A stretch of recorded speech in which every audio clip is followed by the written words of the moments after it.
भारताचे परराष्ट्र मंत्री एस जयशंकर आणि अब्बास अराघची यांच्यामध्ये फोनवरनं संवाद. हॉर्मुझच्या सामुद्रधुनीतून भारतीय जहाजांचा मार्ग मोकळा. भारताच्या ऊर्जा सुरक्षेसाठी एक महत्त्वाचं पाऊल.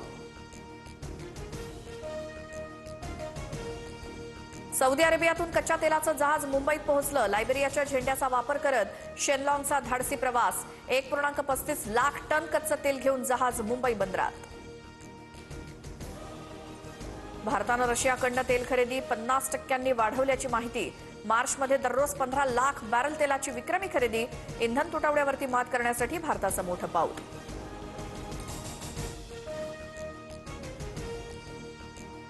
सध्याच्या परिस्थितीवरनं घाबरवण्याचा प्रयत्न करणाऱ्यांवरती बारकाईनं लक्ष ठेवा. इतर देशांच्या तुलनेत भारताची तयारी भक्कम. विरोधकांच्या टीकेला प्रत्युत्तर द्या. पंतप्रधान मोदींचे मंत्र्यांना निर्देश. सूत्रांची माहिती.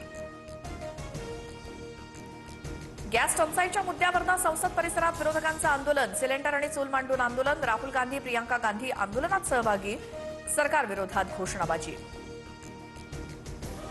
मुंबईत इंधन टंचाईच्या पार्श्वभूमीवर सरकार सतर्क. पंचतारांकित सप्ततारांकित हॉटेल्सना गॅस वापर 20% कमी करण्याच्या सूचना.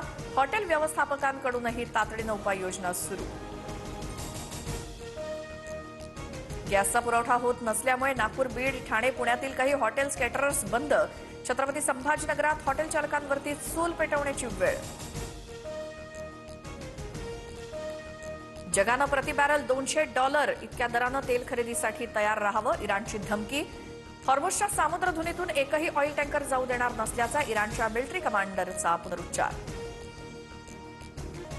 विधान भवनाला ईमेलद्वारे बॉम्ब उडवण्याची धमकी. राज्याच्या सर्वोच्च सभागृहाला उडवण्याची धमकी आल्यामुळे खळबळ.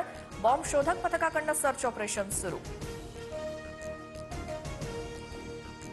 विधान भवनासोबत 4 आणखी महत्त्वाच्या ठिकाणांना बॉम्ब उडवण्याची धमकी. विधान भवनात सखोल तपासणी सुरू. विधान परिषदेचे सभापती राम शिंदेंची माहिती. विधान भवनाला धमकीचा मेल पाठवणारा खलिस्तानी दहशतवाद्यांशी संबंधित असल्याची सूत्रांची माहिती.